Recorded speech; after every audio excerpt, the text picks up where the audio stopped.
keep up. Please don't crash. That's 5-0 on your ass. Don't get stuck. My shit blasting up. Window tinted, can't get caught. My bitch bad, sport mode leave you on your ass. Taking up. Yeah. What's the deal, everybody, man? This is Ricky Montoya checking in, a.k.a. the Fooest of all bears, and you are now tuned into I Think You're My Driver podcast, man. So thank you so much to everybody who has always tuned in with me thus far. Of course, if you are not already following me, that is at ITYMD.podcast, which is going to be on Instagram, YouTube, TikTok, Spotify, Apple Music Podcasts, everywhere else that you can enjoy podcasts at. And as always, if you do have a story that you want to share with the Foo Bear, listen, I got an email, itymd.podcast@gmail.com, man. Now listen to me, man. I'm going to go ahead and make an excuse right out the gate, man. So bear with me really quick. Listen, bear with the Foo Bear while I tell you this. So currently, for those of you guys who are listening, watching, and are located in the South, then you are experiencing the same dilemma that I am, which is going to be this cold ass weather, my guy. Listen to me, bro. When I let my dog out this morning, right before I left the house, man, my phone told me it was 26 degrees. Now, me personally, that I don't really do a whole lot of outdoor activity outside of like going to work, I really do not pay attention to the weather, which is really not a responsible thing as an adult, man. But never once have I ever claimed to be a responsible adult. So don't hold me to that point right there. But listen to me, fool. My sense of knowing what the day is going to be like is letting my dog out for the morning, fool. So when I let my dog out this morning and I opened that sliding door and that wind hit my ankle through my sock, I was like, okay, good to know. It's not going to change the way that I dress, of course, because as you can see, I just got a hoodie on. But that don't mean that I didn't have a jacket on. And am I saying that I have a jacket sitting next to me? Absolutely not, I don't. But I stay indoors majority of the day, so the weather does not affect me. But shout out to all of y'all in Alaska. Shout out to all of y'all in Mazaska, Alabaska, Atlaska, wherever you are located, where you are dealing with this ice or snow, man. Listen, stay warm, stay bundled. But at the same time, man, I want to give a huge shout out to the homie that I always refer to on all of these episodes, which is the homie Zeandre. So my guy Zeandre, he actually has recently started a YouTube channel, which he calls Define Your Black. So on this channel in particular, he actually does these short form video content ideas, which is what he calls the affirmations. Now, this most recent affirmation has connected with me even in today, which this is, a couple days old now. With his affirmation that he just recently put out, which is affirmation 19, his affirmation is called "Don't judge the map from the window." So what this pertains to in particular as to where we are at now, he basically talked about how as he was waking up for the morning to get ready for work, he looked outside the window to see his driveway covered in snow, driveway covered in ice. And as he's talking about his scenario, he's basically getting ready for the day, putting the gloves on, getting the jacket on, getting the hoodie on, and the beanie. And what he talks about is basically you allowing your comfort zone to keep you locked in your home and being basically scared to leave based off of the weather. But what you don't realize is once you step outside of that comfort zone and you actually get out onto the road of your destination that you're actually headed to, that really your comfort zone is the one that allows you to think that everything else outside of your comfort zone is going to be scarier than you think. But let's be honest, everything is easier said than done. Am I right? But at the same time, when you actually finally give yourself an opportunity to get outside on that road, no matter what the conditions are, you don't realize how much more other people take care of things outside of your comfort zone because you're so focused on being boxed into where you feel comfortable at. So that was one thing that I feel like kind of connects with this particular episode in particular, because I feel like it travels back into where I used to be as far as being like an Uber Lyft driver. But in this instance, this was me doing food delivery, grocery delivery, which was a very small window. It allowed me to stay boxed into my comfort zone because it was allowing me to reach the shortcomings that I was trying to chase after at the end of that particular work day.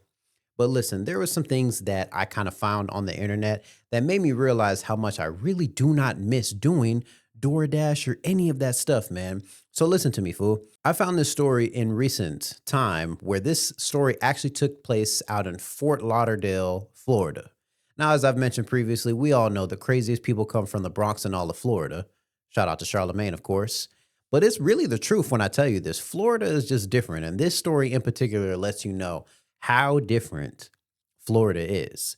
So basically, the title for the story is Fort Lauderdale Woman Orders Pizza. She didn't expect Uber Eats driver to try and shake her down for it, stating, "How much is this food worth to you?" Basically, in this story, the lady details about how she made a DoorDash order to go and get some pizza. So, with this pizza order, she puts it in through DoorDash. The driver go ahead and picks the stuff up.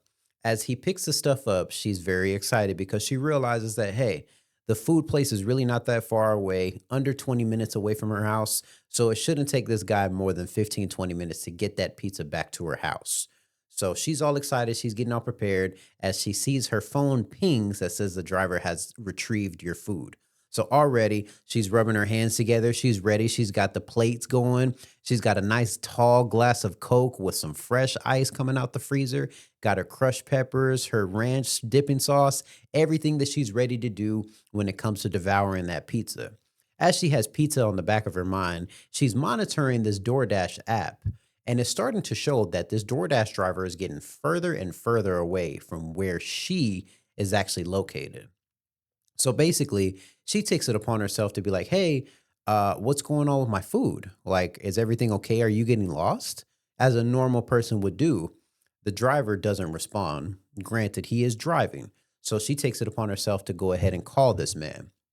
Calls a man to say, "Hey, what's going on with my food? Like, I see on the map that you're getting further and further away from my delivery point. So I just want to know what's going on."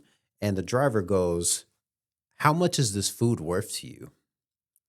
Of course, any normal person, she pauses to be like, excuse me? He was like, "Yeah, how much is this food worth to you?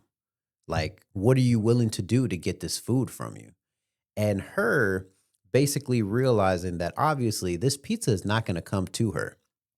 And as she's sitting there pondering on that thought in the midst of this phone call, she decides to take it upon herself to go ahead and just hang up the call because she does not feel comfortable. And as a regular person, they're going to hang up the phone and probably report it to DoorDash, as this lady did. So, as she's going to go ahead and make this report about how the driver is not making her delivery to make sure that she doesn't get charged for it, she gets a phone call back from the exact same phone number that she just hung up the phone from. When she answers the phone call this time, there's a woman's voice that picks up on the phone, and she's, basically trying to de-escalate the situation. And this lady goes to say, "Hey, I'm so sorry, we're still going to make your delivery. It's just that we picked up another delivery on the way. DoorDash, they put something into your queue to basically say, hey, another delivery is added to try to, give you more bang for your buck as the driver." But in all honesty, all it does is just inconvenience the person who is excited to get their food. So her just being like, "You know what? It's okay. It doesn't even matter because I was literally just talking to a different person. Now the same number calls me back and it's a completely different voice." So her bunch of red flags are pinging into her brain. So she's just like, "You know what? I'm just going to go ahead and cancel the order. I'm going to get my money back. I'm just going to drive to go get the pizza," which in all honesty, she probably should have just done from the beginning. But you know what? Hard lessons come from you being hard-headed, man. And basically she goes up to the place, goes and pick up her pizza, absolutely no issue whatsoever. So it just lets you know that when you allow yourself to stay inside of that comfort zone of people who are coming to you, you're going to realize how much of an inconvenience it is for you to stay inside of that comfort zone because you're relying on people to make your comfort zone more comfortable and convenient for you. But the one thing that you fail to realize is that nothing is going to be convenient to you when you are running on somebody else's time, bro. So that's just something that I really want a lot of people to kind of like keep in the back of their mind whenever we're, in the midst of times such as this, where the weather is inclement, it's a little bit colder, a little bit more frigid. And when that cold air hits your sock in the morning, when you're letting out your multi pool out the backyard to let you know that, hey, even though that wind is blowing and you can feel that cold air on your leg hair as you're stepping outside, Don't allow it to stop you from going to make sure that you can restock up on your bananas, your eggs, your bread, your whatever the case that you need. Because at the end of the day, even if you decide that you are going to stay in that comfort zone, you need to make sure that you can find a way to have all of the keys to make your comfort zone comfortable enough. But even if you don't have all of those keys to maintain that comfort zone, make sure that you don't find a way to make an excuse to leave that comfort zone. So it's just something that I really feel like people got to like take into effect whenever it comes to making sure that they're on top of their own P's and Q's, bro. So the one thing that I thought was like kind of interesting in the midst of just this whole like Uber, Lyft, and DoorDash and all of these delivery type of scenarios, as I found this funny thing on Threads, which made me realize how much I really did not miss doing this type of stuff, man. So this thread in particular literally said, I know DoorDashers be mad as F pulling up to see a car, SUV, and a truck in my driveway. And when I tell you how frustrating that is, man, it is very frustrating because at the same time, I'm making your comfort zone more convenient for you. So there's been some times where I feel like maybe I should have just ate your food. But being vegetarian, it's not a convenient thing for me to try to take people's food. So that was never a thought in my mind at the end of the day, man. So it's always funny when I think about scenarios like this because it literally brings me back to the very last time that I did Instacart grocery delivery. So, Instacart delivery in particular, for those of you guys who are unaware, of course, you send a person to go to whatever grocery store and they go and shop for you, gather all the stuff. They have a charge card that it gets charged to. They load all the stuff up in their car and they bring it to you. Very simple concept. In this particular scenario, I was only doing Instacart delivery for probably a good 3 days. And I'm going to tell you exactly why my third day was the last day and the last straw that broke the camel's back, man. So listen to me. I'm making this day, I'm driving out, it's not super busy, and I get a ping. It tells me, say, hey, you want to go ahead and, make a drive to Aldi? This Aldi delivery is going to pay you about $10 plus a tip. Now, I didn't quite understand the Instacart delivery system, but I know Aldi, so I know how to get around there. So it could be something to where I can manage my time well enough to get there and to the person's house to make my profit. So get to the Aldi and pull up the little shoppers list to tell me what exactly I have. The person only needed, I want to say it was like maybe like 15 items. It really wasn't a lot of things that they really needed on this particular day. So in my mind, I'm thinking to myself that it's like, okay, it's a small grocery delivery. I can go run, grab the stuff, go deliver it, and go on about my day. Little did I know that on this particular grocery shopping list, that this passenger customer literally had, I want to say, 6 cases of water that I had to push around this entire store. Now, mind you, when it comes to you doing your grocery shopping, of course, you are trying to stock up for the long haul because you never know what's going on. But at the same time, I know for a fact that you don't want it to inconvenience you of pushing that shopping cart around. So why don't you go ahead and put it off on the Foo Bear to make him take it upon his responsibility to get your duties done? So shout out to this big ass fool. Now, basically, I load up these 6 cases of water into this single pushing carts, and I still have other stuff on this list that I got to grab. Now, like I said, it was a little small order, but the majority of this delivery was those water cases. Now, I'm not saying that I'm weak or anything like that, but when you're having to push around 6 cases of water in a single shopping cart, it's going to cause a little bit of a weight pull. And in all honesty, man, I'm going to tell you something and be 100% frank with you. I could not stop that grocery cart to save my life, bro. Literally, when I tell you every corner that I was making, I did not have the strength to stop this shopping cart. So I was just letting the shopping cart just bump into the wall, bump into the freezer door, bump into the side of the aisle, sometimes even bumping into other carts. But people kind of understood to a certain extent, like, wow, you're pushing around all these water cases. But I know on the other side, people are like, well, why is your dumbass having all these waters in here? And it's like, it's not even my order to begin with. But you know what? I would appreciate if everybody just kind of move out of my way. So it's kind of like my way of like non-verbally communicating to people that, hey, get out of my way because I don't have the full control of the scenario that I am in currently, bro. So, like I say, I go and get all the shopping done. I load everything up. And the person that was helping me, he was like, listen, just give me one case of the water. I'm going to scan it 6 times and then we'll go ahead and just go on about your business because I've watched you crash into every single wall in this store.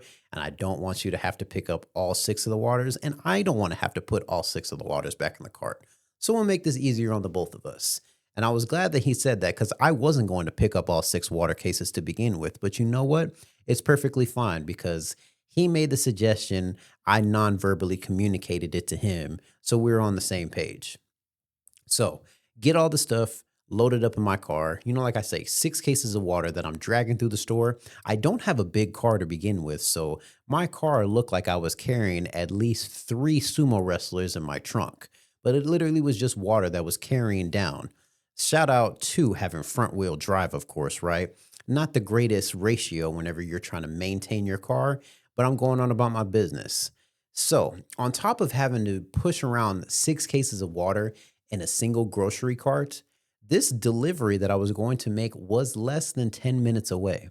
Not only is this something that is inconveniencing me, but it's also another thing that I find myself getting enraged about when I pull up to this person's home. I pull up to this person's home and they have exactly as this thing says, a SUV and 2 sedan cars that are sitting in the driveway. As I'm pulling around the corner and not getting too far away from the drop off stop, he hits me a message and says, "Hey man, whenever you get here, I'll help you unload some of the stuff." And I'm not joking when I say this, 100% frank when I tell you this. I do not cap when I get on this mic. I'm going to tell you something right here. But back to the point at hand. I sent the message to the guy to say, I am glad because I definitely was going to need your help. Period. Sent the message. I was already pissed, so my rudeness level was at an all-time high, and it did not matter to me, man. Pull up to this guy's house, and it's like I say, big ass sumo wrestler, man. I'm not joking when I say this. He literally looked like comic book guy off of The Simpsons. And he walks out and no socks on, no shoes. And he's like, "Hey, man." He's like, "Thank you so much for making that, man. I know that was kind of like a little much that you had to do, but shoot, it definitely took off the trouble off of my back about having to go to that store." So he was really rubbing it in my face at the fact that I had to do it. And I had to remind myself to not allow my intrusive thoughts to take over because, like I said, he told me he was going to help me. So, firstly, we got all the water cases out the way. And like a warehouse worker, you pick up the box, you hand it to your worker, they load it off and put it in the trailer. He was doing such, but instead of loading it into a trailer, he was putting it in his garage. It could have been an easily mistake for me to hand it off to him and drop it at the convenient second so I can drop it on his exposed toes. But I'm trying not to let my intrusive thoughts win because at the end of the day, I'm only up $15. So $15 up and making sure that I have to pay for somebody's insurance because they went to the hospital over a case of water that slipped onto their foot. I'm already in the red, bro. So let me not make it any worse. So back to reality, of course. I'm handing him off all the waters, and he was like, "Yeah, man, like, I know there's all these cars everywhere, but I got my wife and my 3 kids in the house, so nothing's worse than leaving her here at the house with the kids by herself, right?" He was like, "I'm sure you understand. You probably have kids." And I'm like looking at this guy like, "Bro, stop talking to me and try to make it seem like this is better than what it really is, because you really just really piss me off having to push this dumbass cart. I'm enraged and I'm trying my best to maintain it because at the end of the day, I have the biggest heart on the planet and I am a humanitarian." What the fuck am I talking about? I am really just like a person who is all about just like customer service and maintaining that good service because I'm always worried about what karma can come back. And my intrusive thoughts were really trying to battle against, like, come on, the karma's not going to come tomorrow. You got that, the one on the right side and one on the left side, and you never know who's speaking at the loudest volume until you come into those scenarios to where you're like, I'm really balancing between being a good person and just like knocking the head off your shoulders, but we're going to hold you back because at the end of the day, you are paying me to do a service that I signed up for. And that's something that I think is like a very important thing is that you find yourself, let's just say, for example, you find yourself going to a restaurant, you find yourself going to, go and get a haircut, go into all these different type of businesses where people are providing a service. The point of their job is to provide a service to the people, i.e., the customer, right? So when it comes to you working a position to where your main thing is to provide a service to people, the best thing about you providing the service is your attitude and how you present yourself. Because in a scenario such as Instacart, Uber Eats, Uber, Lyft, whatever you want to call it, this is your first impression to somebody who is a complete stranger. To majority of people on this planet, they don't give a damn how they're perceived to people that they have never met before, because 9 times out of 10, you are never going to run into that person ever again. So there's a good majority of people that are not going to care how other people feel about them, because it's all about them at the end of the day, which is a very important thing to feel to a certain extent. But that right there is the comfort zone that we are blocking ourselves into, man.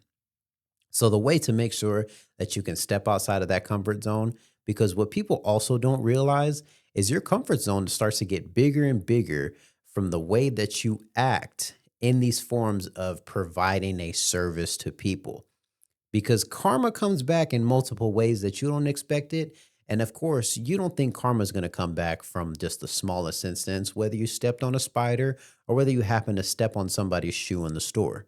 You don't think karma is going to come back on those type of things, but you don't know what's going to come back to.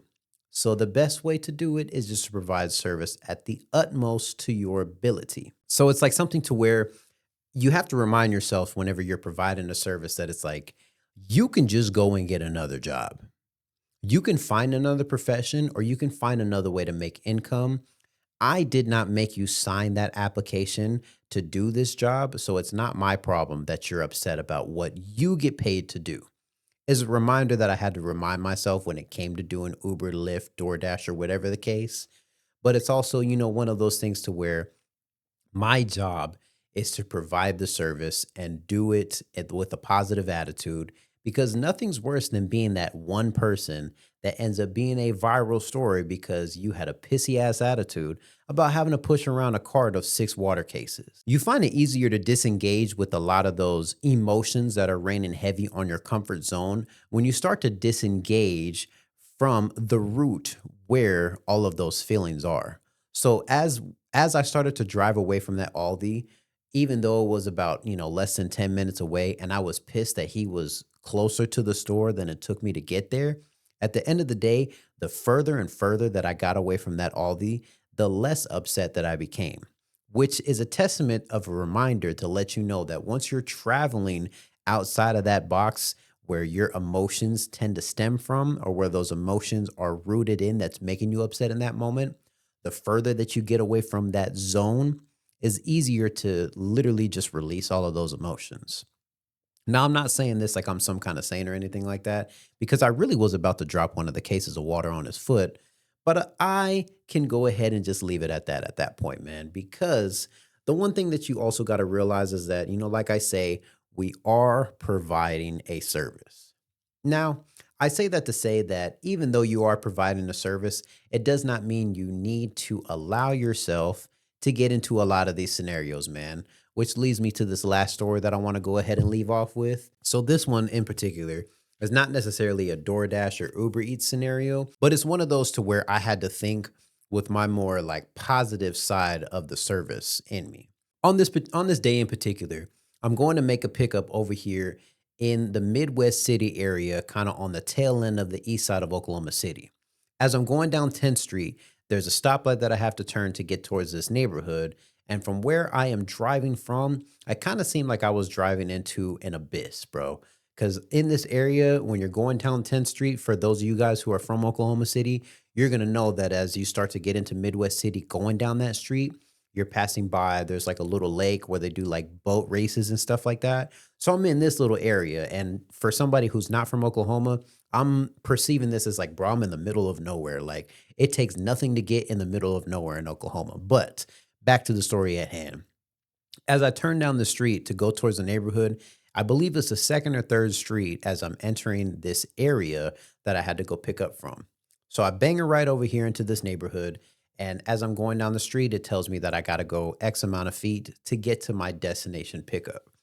As I'm pulling up to this house, which I believe was like the third house from the end of the block, there is 2 people standing outside and one guy in a wheelchair. And I can tell as I'm driving up to the pickup spot that obviously there is some tension rising in the air and I don't know what I'm getting myself into, but obviously my mind is already clicking that it's like, I know for a fact I'm picking up this guy in a wheelchair and they're just making sure that he gets into the car safely, but I'm not thinking about it from the entirety. So, get to the place, put my car in park. He introduces himself and he was like, "Hey man, I need y'all help to help me get in the car, this, and that." And he was like, "We got to figure out how to get this wheelchair in there." So the guy already pops into the back seat and I'm helping his other two cousins to try to take apart this damn wheelchair. Now, for those of you guys who have never had to deal with the wheelchair, it's not the most complicated thing that you have to do, but there's a couple of things that you have to do in order to take it apart. The easiest way to take it apart is to take the wheels off. So, most of them, there's usually a button on the end of the wheel in the middle that literally disengages it from the pole that holds it, and you just pull the wheel off, put the thing in. This particular wheelchair was a little bit older and definitely very used. And something tells me that they probably banged it on with a hanger at one point in time because this wheel did not want to come off of this wheelchair, bro. So, mind you, it's three of us that it's taking to try to get this wheel off of the wheelchair. And I try to step in to be like, you know what? Like, I've had family members who have used wheelchairs. So I'm pretty experienced, so to say, when it comes to wheelchairs. So this should be nothing. As I started to try to take the wheel off of the wheelchair, I had the exact same troubles that they did. I don't know why I thought that it was going to be different.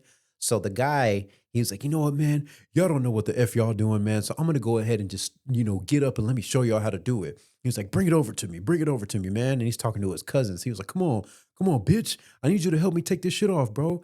And it's like, "Bro, we're trying to take it off for you, but it's not coming." He was like, "Well, that's the thing, bro. You just got to jiggle it. You got to do this." When you start to have to give extra explanations on how to take something apart, you already know that this thing is messed up or broken and you're not going to buy another one. So you're mad at other people that they don't know the system that you've created for your equipment.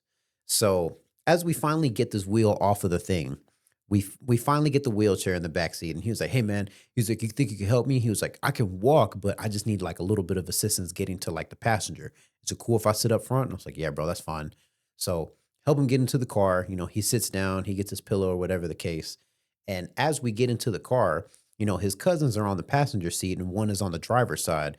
And he's like talking to him, man. And he's like, "Hey, bro, like you can't leave yet. Like, why are you trying to leave, bro? Why are you trying to leave?" And he was like, "I already told y'all, man. Like, I'm done. Like, I'm leaving. It is what it is." And it's not still clicking to me as to what is going on. As he says that, it finally clicks into my brain as to what they're talking about. Because I look into my rearview mirror and my driver's side mirror, and I see one woman walking with three men. And I don't know exactly what the scenario was, but my mind can only wander as of the facial expressions on the four of these people as to what happened with this woman. So as soon as he says that, his cousin's like, "So you just gonna leave your girl, bro? You just gonna leave your girl?" And he was like, "Yeah, bro. Like F her, bro. It's this and that, whatever the case." And he literally looks at me. He, taps my shoulder. He's like, "Man, fuck everybody in this house, man. Let's go ahead and drive off." And I was like, "Okay," because I'm like, I mean, you're paying the ride. It is what it is. Like, I don't need to wait. If I don't have to wait, I'm just gonna go ahead and go because I'm going off of your direction. So drive off, and literally we go down the street and he tells me that it's like, "Hey man," he was like, "I need to get some money off of my card and there's a corner store like right up the street." So going the opposite direction right off 10th Street, there's a corner store. And he was like, "If you go in there," he was like, "Here's my card. I'm gonna give you my pin. Just take out, X amount of money." And then he wanted me to buy him like a soda or some shit like that. So already, like I say, he recognized how good of a heart that I had, and he started to kind of utilize that to his advantage. So as I'm inside of the store, I'm taking the money out off of his card to go and get whatever he needed. And he was like, "Get yourself something if you need something too, bro. Like, don't even worry about it, fool." And so get back into the car, and he's on the phone. And as he's like, so as I get back into the car, he was taking a phone call and he was still kind of upset about the whole situation. And he's saying kind of the same verbiage as previous when we were leaving the house. He's like, "Nah, bro, like F her, fool. Like, she want to do this and she want to walk around with a whole bunch of dudes. Like, what the fuck am I supposed to think? Like, it's this and that, but it is what it is, though." Like, "Man, whatever. I guess I'll come pick up a dumbass anyways, man. Whatever. It is what it is." Hang up the phone. And I'm like, "Hey, bro, is everything all right?" And he was like, "Yeah, man, you know these B words, man. You know how this shit go, fool." And he was like, listen, bro. He was like, we're gonna have to go back from where you picked me up from. Is that gonna be a problem? Is that a problem? He was like, if it's a problem, like, it's fine. We don't gotta do this. But when somebody starts to explain themselves like that, they want you to do it, but they're trying to like manipulating you, but they're trying to manipulate you into making the decision for them. So in my mind, I'm like, you know what, bro? You're paying for the ride at the end of the day. So F it. You want to run up a tab and make all these extra, pit stops? It's coming out of your money at the end of the day, is how I'm thinking about it. But I'm not really thinking on this other side of my brain that I'm trying to escape from. So we go back to the house, and his girl is sitting outside with his two cousins. And she finally gets into the car. And I remember she gets into the car and they immediately start going at it. They're arguing. And it's like, bro, what were you doing over there? And she was like, bro, on my kids, bro. I wasn't doing shit. I wasn't doing shit. Like, if you would know, and you know good and well, I ain't even supposed to be over here. So, like, on my kids, I wasn't doing nothing with them, bro. Like, we're together. I'm your girl. Why would I be doing something? This, and that. We haven't even left the house. I'm still parked and I'm looking at them, watching them argue. And his cousin is still standing outside. And I remember he looks at me this certain way and he was like, hey, y'all gonna come back around here, right? And I was like, yeah. And he was like, oh, okay. And he goes and runs back in the house. Dude in the passenger seat looks at me and he was like, hey, man, don't come back around. Don't do a U-turn like how we did initially. And I told him, I was like, that's what I wasn't going to do. And he was like, all right, cool. I'm just making sure. I didn't know exactly the extent of what was going on in the scenario. But like I said, when I pulled up, I felt that there was some tension in the air. So we're finally going on to the drop off spot at this point. And like I say, we're in Midwest City. And I had to drop these people off like on the north side of the city, like right off of, I think it was like right off of Wilshire and Broadway Extension, which from that area is maybe a good 25 minutes because we're taking the highway to circle back around. So as we're circling back around, I'm just playing music and I'm just letting my playlist shuffle. So, when you start to play good music, it can conjure up a conversation. And what I noticed in these conversations that were taking place, a lot of it was happening from the woman that we had to go circle back and pick up. She's in my back seat. They had just got into a gigantic argument, and I can already see that from the music that I was playing that it sparked that light bulb in her brain, and I could see it on her face as to the excitement of the conversation. So I'm playing it cool and I'm just like, yeah, I listen to such and such music, I like this artist or I like this album. I started and we got to talking about like Nipsey Hussle and stuff like that. And I was like telling them about how like the albums that I discovered or whatever the case. And it's just like regular conversation. But I can already see from the facial expressions and the way that she lit up about the music that it's like, okay, the scenario that we just picked you up from is exactly what I perceived that it was going to, but you had to defend yourself in a way to make sure that you can get home. So we drive and we finally get to the drop off spot. After a good 45 minutes of spending time with these two people that I really did not intend on spending this long of a time with, it was something to where I was very thankful to finally get them to the house. Now, like I said at the beginning of the story, this guy in the passenger seat had a wheelchair. So we had to put the wheelchair back together in order to get him out of the car. Put the wheelchair back together, get him in the wheelchair, and he asked me, he was like, "Hey bro," he was like, "I hope this is not too big of a favor because I've already asked you for so much, but it's like, hey, do you think you could help me at least get up the stairs um to get to the entryway of the home, bro?" He's like, "If you could just get me up to that last spot, like I'm good from there. I got it." I was like, you know what, bro?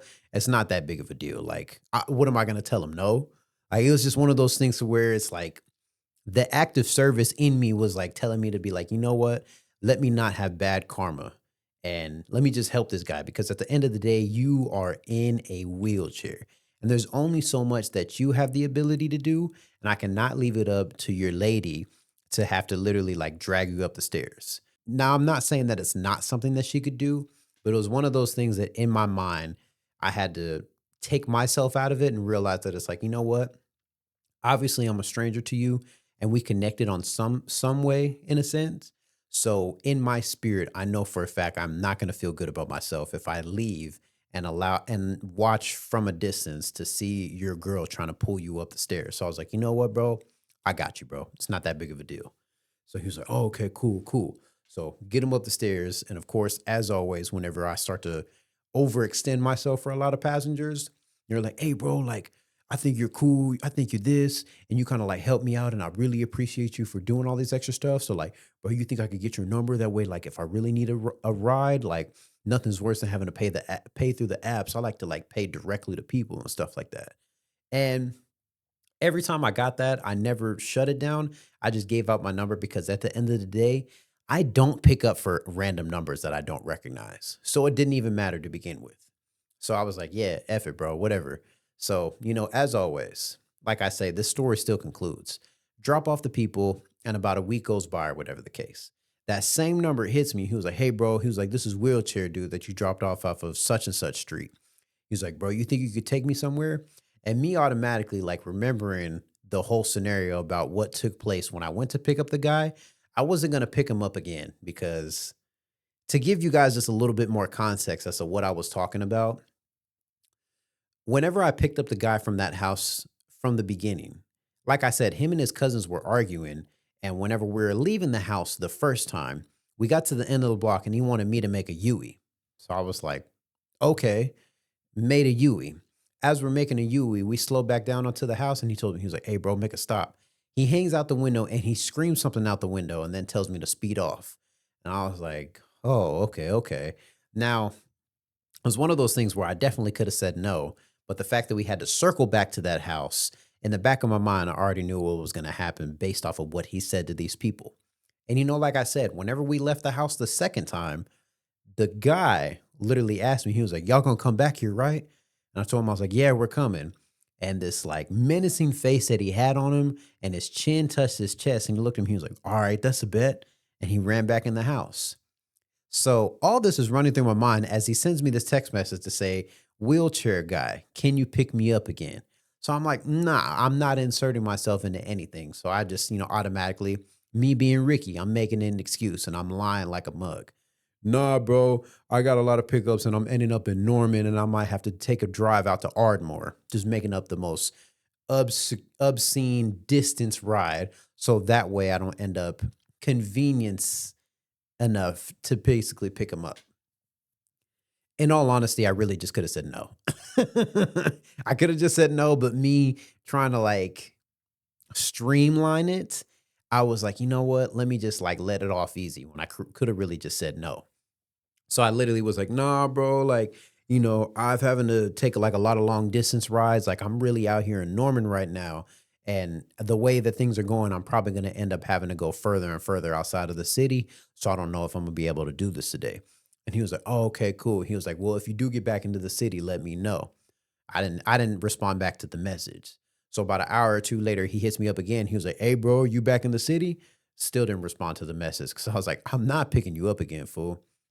So like I said, when I picked him up, he was with his girlfriend and she was in a scenario to where the perception of the situation that she was in, it appeared that she was what the kids call a goer. Stay with me now. So a couple days later, I get a text message from the exact same number and it says, "Hey," and it's like this is the girl, GURL. This is the girl that was with the guy in the wheelchair. Can you come? Come pick me up. Automatically right off the bat, that other side of the brain clicked and said, "Nope, absolutely fucking not." I blocked the number immediately because I was like, I know exactly what this is, and I'm not putting myself in a scenario. So it reminded me that you cannot allow people to manipulate your kind acts of service for you falling into a trap that could potentially get yourself hurt, bro. So it's a friendly reminder to everybody that you always have to remember that just because you are providing a service or that you signed up for a job, like I said earlier, I know I talked very highly about making sure that you can always get another job. And this is exactly my friendly reminder of why are you doing Lyft and Uber, fool? And this is what I'm saying. Like, I constantly had a lot of those scenarios to where I found myself asking myself the question as to why am I doing this? But like I prefaced the beginning of this episode, man, it was my comfort zone, bro. Now, not to, go ahead and trauma dump on anybody, but basically, this was my comfort zone to where I felt good enough to knowing that I was in this entrepreneurial spirit of supporting myself and getting myself to the stages that I was really trying to be at in life. Now, of course, there is many other ways that you can go about it to get to these particular stages in your life. But at the end of the day, bro, when you start to get to that ceiling past where your comfort zone is pushing towards to where you have to escape out of it or find a new stage to get, you start to get to these scenarios to where you realize that it's like, why am I doing this? And that's when you have to sit yourself down and start to do a lot of reflecting to remind yourself of the why. In life, you're going to have a lot of questions that you have to ask yourself with every single decision that you make. So we're going to close out on this one here. So basically, in this scenario to where I'm literally getting towards the tail end of my comfort zone, I'm starting to realize that there's going to be a window of opportunity that's got to get me out of there. Now, with this comfort zone, you can find yourself staring out that window. And when you're staring out that window of your comfort zone, there's two different immediate reactions that you're always going to have. Your immediate reaction whenever you're staring out the window of that comfort zone is stopping yourself from leaving. That's your always immediate knee-jerk reaction, is stopping yourself from leaving. But that second reaction is reminding you that it's like, I'm a little too comfortable in the comfort zone. But you're starting to ask yourself the why am I here in this comfort zone, and why am I comfortable enough to not leave based off of how I'm viewing the outside world from my window. It gives you an opportunity to reflect back on your why. And like I say, life comes with questions, and your decisions are based off of the way that you answer those questions. So your decisions are always based off of the why, the what, and the who. The why is why are you doing this? The what is the goal? And the who is the goal or the decision going to benefit or not benefit. So when you start to ask yourself those three questions, it gives you an opportunity to find a way to get outside of that comfort zone. Because no matter of what you see outside of that window, no matter who you see outside of the window, you have to ask yourself why you are stopping yourself from not escaping out of that window. Even if you're not going out the window, whether you go out the front door or the back door, you have to ask yourself, why is what outside stopping you from going to your next destination? Because at the end of the day, man, whenever you are on the destination roadmap of life, man, you are always going to have pit stops. You're always going to find a way to stop and smell the roses. But when you stop and smell the roses, man, you have to get back into that car and get back on that roadmap to your destination of where you're going to. And the only way that you can stop yourself from not continuing onto the roadmap of your destination is finding yourself an excuse to stay inside of that comfort zone, man. So I think that's all that I got for you guys today, man. So of course, as I always say, if you are not already following me, that at itymd.podcast. That's going to be on Instagram. That's on YouTube. That's on TikTok, Spotify, Apple Music Podcasts, everywhere else that you can enjoy podcasts. The email, itymd.podcast@gmail.com. So this is yours truly, Ricky Montoya, a.k.a. the fullest of all bears, signing off on this episode. And I appreciate you guys for always tuning in with me, man. Peace. Shit. Going too fast, 150 on a dash, bitch keep up, please don't crash, that's 5-0 on your ass, don't get stuck, my shit blasting up, window tinted, can't get caught, my bitch bad, sport more leave you on your